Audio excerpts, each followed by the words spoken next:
Hello everyone, and welcome back to In Christ Alone. Today we will be presenting this year's Easter edition of What the Scriptures Say, and we'll be concentrating on Matthew chapter 27, verses 11 to 26. The passage is entitled Jesus Before Pilate, and it shows what happened in the times leading up to Jesus' crucifixion and death on the cross. There are a few key points we can take out of it, and we will look at them after the passage. Now, we hope you enjoy following along with the reading. Matthew chapter 27, verses 11 to 26. Jesus before Pilate.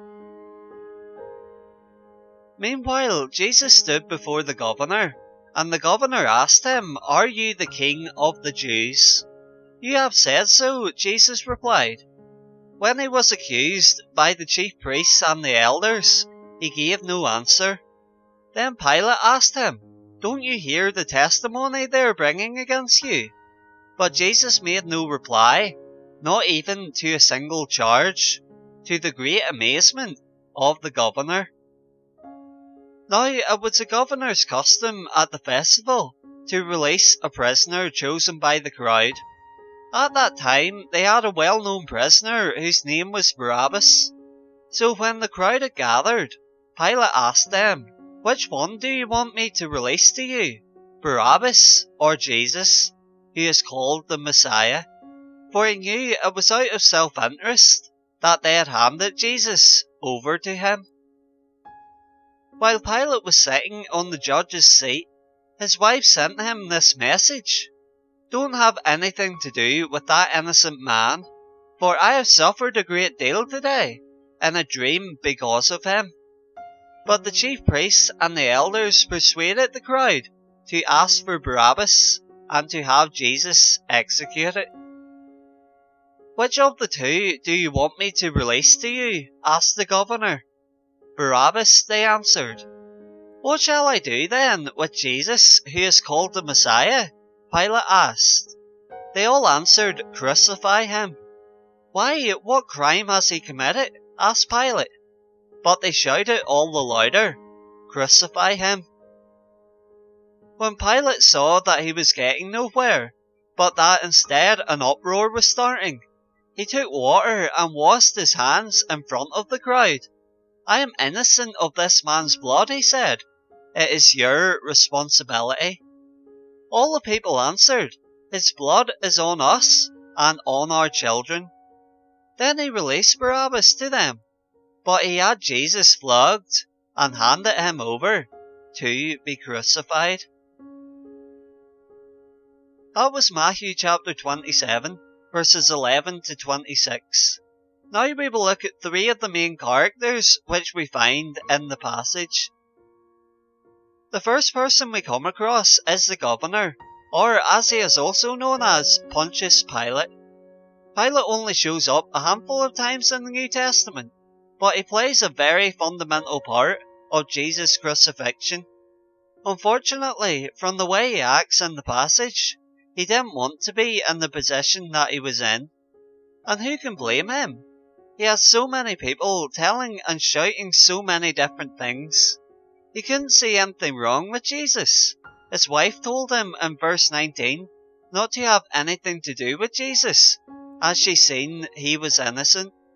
It seemed an easy decision so far, but the crowd threw a spanner in the works and shouted to Pilate that they wanted Jesus crucified. He decided in verses 15 and 16 to bring a criminal out from prison and let the crowd choose who they wanted released. The crowd went on to release the criminal who was called Barabbas and shouted for Jesus' death by crucifixion. Pontius Pilate tried to clear all blame from himself in verse 24 by washing his hands and telling the crowd that Jesus was their responsibility from then on. Pilate was very cowardice, as he had his job on the line if a riot broke out in the city, if he didn't do what the people wanted him to do.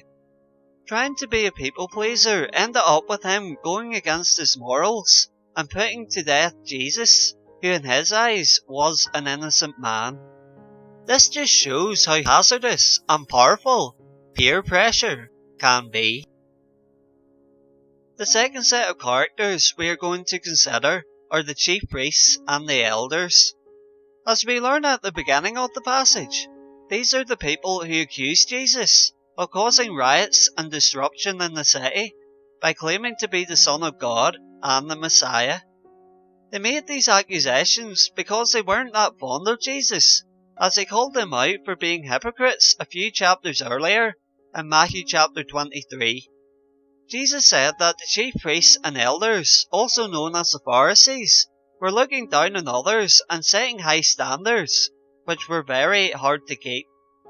This made them seem more important than they should have been, and being denounced by Jesus made them angry, to the point of plotting to kill him. The Pharisees were showing that, even though you may be able to present a good person stance in front of others, evil deeds will show themselves eventually, and with potentially drastic consequences. This showed as the ones accusing Jesus of causing hassle in the city were actually the ones creating a commotion and persuading the crowd to ask for Barabbas to be released, as seen in verse 20. This also put Pilate in an awkward position, as we mentioned in our first point. This also shows that our motives don't just affect the people directly involved, but a wider scale of people also.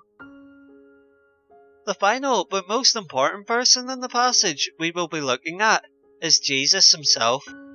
He was very quiet while everything was going on.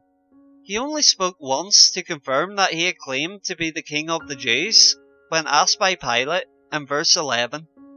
The interpretation of this was thwarted a bit, and, as seen in point 2, was used to get Jesus into the position he was in. His actions were not to be actually surprising, as it was prophesied in Isaiah chapter 53 verse 7. He was oppressed and afflicted, yet he did not open his mouth.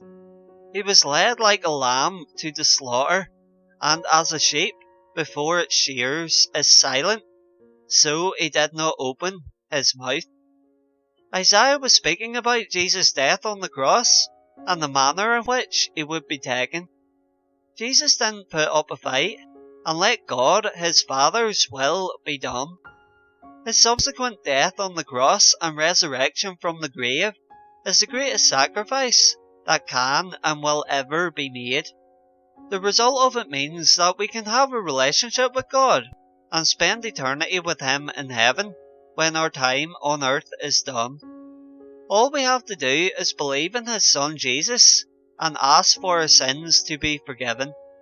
This is the main purpose of Easter. That is what Scripture says about Easter. Thanks very much for watching, and we'll see you next time, here at In Christ Alone.